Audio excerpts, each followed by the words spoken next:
Hello students, video के second part में आपका स्वागत है। आइए पढ़ते हैं क्लास 12 चैप्टर 4 प्रजानुरंजको नृपः। श्लोक संख्या 6 से।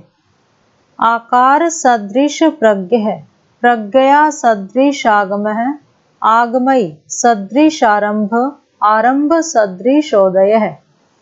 आकार सदृश प्रज्ञः आकार के समान बुद्धि वाले, प्रज्ञया बुद्धि से, सदृश आगमः समान शास्त्रों का अभ्यास करने वाले, सदृश आगमः समान शास्त्रों का अभ्यास करने वाले, आगमय सदृश आरंभ शास्त्रों के अनुसार आचरण करने वाले, आरंभ सदृशोदय प्रारंभ के समान फल की सिद्धि वाले। पहले अन्वय देखते हैं इसका। आकार सदृश प्रज्ञ है प्रज्ञया सदृश आगम है आगमय सदृश आरंभ है आरंभ सदृश उदय च। अर्थ देखिए, राजा दिलीप के बारे में बताया गया है कि राजा दिलीप किस प्रकार के थे। राजा दिलीप अपने आकार के समान बुद्धि वाले थे। आकार सदृश प्रज्ञ है, राजा दिलीप अपने आकार के समान बुद्धि वाले थे। प्रज्ञया सदृश आगम है, बुद्धि के समान शास्त्रों का अभ्यास करने वाले थे। आगमय सदृश आरंभ है, शास्त्रों के अभ्यास के अनुसार, आगमय होता है शास्त्रों के अभ्यास के अनुसार, सदृश आरंभ है कार्यों का आरंभ करते थे, और आरंभ सदृशोदय और उसी के समान फल सिद्धि प्राप्त करने वाले थे। श्लोक संख्या 7। प्रजानामेव भूत्यर्थम स ताभ्यो बलिमग्रहीत सहस्र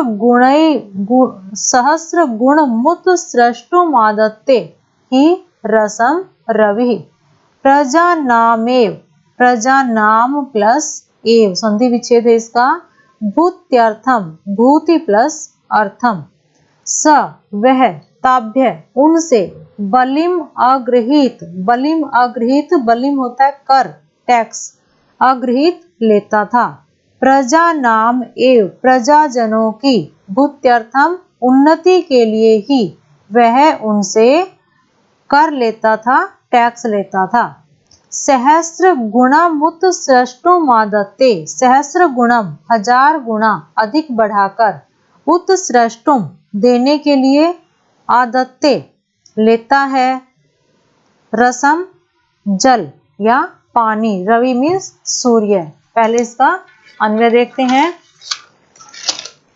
यथा रवि सहस्र गुणम उत सृष्टुम रसम आदत्ते तथैव प्रजानाम भूत्यर्थम स दिलीपः ताभ्यः बलिम अगृहीत। अर्थ देखिए इसका। स वह, ये किसके लिए आया है? राजा दिलीप के लिए। प्रजा नाम ए, वह राजा दिलीप प्रजा की उन्नति के लिए ही, प्रजा के कल्याण के लिए ही उनसे कर लेते थे, उनसे टैक्स लेते थे। जैसे सहस्र गुणम उत सृष्टुम आदत्ते, जैसे सूर्य, रवि सूर्य, जैसे सूर्य 1000 गुणा अधिक देने के लिए ही पृथ्वी से जल ग्रहण करता है, वैसे ही राजा दिलीप भी प्रजा की भलाई के लिए ही उनसे कर लेते थे। श्लोक संख्या 8।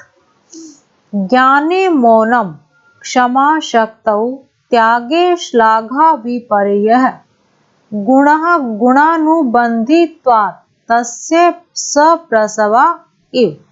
ज्ञाने ज्ञान में, मौनम चुप रहना, क्षमा माफी, शक्तौ शक्ति में, त्यागे त्याग देने में, श्लाघा विपर्यय अपनी प्रशंसा न करने वाले, गुणा गुणानुबंधित्वात् तस्य ज्ञान आदि सद्गुणों के अनुकरण से, सप्रसवा इव सहोदर के समान। अन्वय देखिए, ज्ञाने मौनम शक्तौ क्षमा त्यागे श्लाघा विपर्यय गुणः गुणानुबंधित्वात् तस्य सप्रसवा इव। ज्ञाने मौनम राजा दिलीप के बारे में है। राजा दिलीप ज्ञाने ज्ञान में चुप रहने वाले, ज्ञान होते हुए भी चुप रहते थे। क्षमा शक्तौ शक्ति होते हुए भी क्षमा करने वाले थे। त्यागे श्लाघा विपर्यय दान देकर भी आत्म प्रशंसा न करने वाले थे। गुणानुबंधित्वात् तस्य राजा दिलीप में ये गुण उनके सप्रसवा इव उनके सगे भाई के समान थे। ये सारे गुण जो थे वो राजा दिलीप में उनके सगे भाई के समान रहते थे। श्लोक संख्या 9। प्रजानाम विनयाधानात् रक्षणाद् भरणादपि सपिता पितरस्तासाम केवलम जन्म हेतवः। प्रजानाम प्रजाजनों की विनयाधानात् विनम्रता आदि की शिक्षा देने के कारण, रक्षणात् रक्षा करने के कारण, भरणात् अपि भरण पोषण करने के कारण, सपिता वह पिता, पितरः तासाम उनके पिता, प्रजाजन के पिता, केवलम केवल, जन्म हेतवः जन्म देने वाले, प्रजानाम प्रजाजनों की विनयाधानात् विनम्रता आदि की शिक्षा देने के कारण, रक्षणात् रक्षा करने के कारण। देखिए, अपनी प्रजा को, प्रजा नाम विनयाधानात् अपनी प्रजा को विनम्रता की शिक्षा देने से, उनकी रक्षा करने से तथा उनका पालन पोषण करने से दिलीप ही वास्तव में उनके पिता थे। उनके अपने पिता तो केवल जन्म देने का कारण मात्र थे, क्योंकि राजा दिलीप ही प्रजा की रक्षा करते थे, उनका पालन पोषण करते थे। तो इस कारण से वो जो प्रजा के लोग थे वो राजा दिलीप को ही पिता मानते थे। उनके अपने पिता थे वो क्या थे? वो केवल जन्म देने का कारण मात्र थे। श्लोक संख्या 10। द्वेषो अपि सम्मतः शिष्टस्तस्यार्थस्य यथौषधम् त्याज्यो दुष्टः प्रियो अपि आसीत् अंगुलीवोर्गक्षता। द्वेषो अपि द्वेष्य अपि शत्रु भी, सम्मतः विचारणीय, शिष्टः सज्जन, तस्य उसका, आर्तस्य रोगी अथवा बीमार, यथा जैसे, औषधम दवाई, त्याज्य त्यागने योग्य, दुष्ट दुष्ट, प्रिय अपि आसीत् प्रिय भी था, अंगुली इव अंगुली के समान, उर्गक्षता सांप के द्वारा काटी गई। अन्वय देखते हैं पहले इसका। शिष्टः द्वेष्यः अपि तस्य सम्मतः आसीत् यथा आर्तस्य औषधम् तथा दुष्टः प्रिय अपि त्याज्यः आसीत् यथा उर्गक्षता अंगुली इव। अर्थ देखते हैं इसका। सज्जन व्यक्ति, शिष्ट क्या होता है? सज्जन व्यक्ति, सज्जन व्यक्ति शत्रु होते हुए भी, द्वेषो अपि शत्रु होते हुए भी राजा दिलीप को उसी प्रकार से प्रिय था जैसे रोगी व्यक्ति को औषधि प्रिय होती है। आर्तस्य यथा औषधम, जैसे रोगी व्यक्ति को औषधि प्रिय होती है, उसी प्रकार से सज्जन व्यक्ति शत्रु होते हुए भी राजा दिलीप को उसी प्रकार से प्रिय था।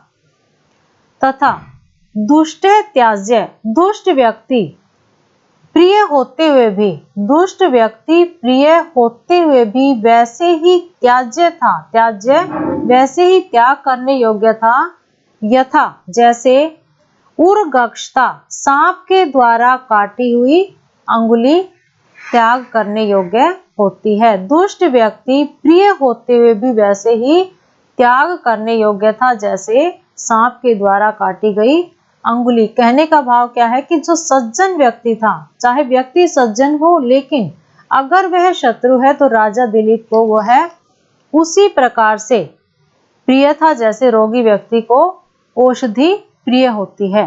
और दुष्ट व्यक्ति प्रिय होते हुए भी उसी प्रकार से त्यागने योग्य था जैसे सांप से डसी हुई अंगुली त्यागने योग्य होती है। श्लोक संख्या 11। स वेला वप्र वलयाम परीखीकृत सागराम अनन्य शासनाम मूर्विम शासयिक पुरीम मिव। स वेला वप्र वलयाम, वेला वप्र वलयाम समुद्र का किनारा ही जिस नगर की प्रमुख दीवार का परकोटा है। इसका अर्थ क्या है? समुद्र का किनारा ही जिस नगर की प्रमुख दीवार का परकोटा है। परकोटा होता है वर्ग, इंग्लिश में जिसको बोलते हैं स्क्वायर। परीखीकृत सागराम समुद्र की चार दीवारी को, अनन्य शासनाम अनन्य राजा के शासन से रहित, उर्विम पृथ्वी को, अनन्य शासनाम उर्विम, उर्विम होता है पृथ्वी को, सशास शासन किया, एक पुरीम इव एक नगरी के समान। पहले अन्वय देखिए। स वेला वप्र वलयाम परीखीकृत सागराम अनन्य शासनाम उर्विम एक पुरीम इव शास। और अर्थ देखिए, राजा दिलीप ने समुद्र के तट रूपी परकोटे वाली तथा सागर रूपी चार दीवारी वाली दूसरे राजा के शासन से रहित संपूर्ण पृथ्वी का शासन बिना किसी परिश्रम के ऐसे किया जैसे कोई एक नगरी का शासन करता है। राजा दिलीप ने समुद्र के तट रूपी परकोटे वाली, वेला वप्र वलयाम समुद्र के तट रूपी परकोटे वाली और सागर रूपी चार दीवारी वाली, परीखीकृत सागराम सागर रूपी चार दीवारी वाली दूसरे राजा के शासन से रहित, अनन्य शासनाम दूसरे राजा के शासन से रहित संपूर्ण पृथ्वी का शासन बिना किसी परिश्रम के इस प्रकार से किया जैसे एक नगरी का शासन करता है। थैंक यू स्टूडेंट्स, ये था हमारे 4th चैप्टर का सेकंड पार्ट। अगर आपने पिछले वीडियोस नहीं देखे हैं तो डिस्क्रिप्शन बॉक्स में लिंक दे दिया गया है, आप वहां से देख सकते हैं। अपडेट रहने के लिए चैनल को सब्सक्राइब कीजिए। मिलते हैं नेक्स्ट वीडियो में।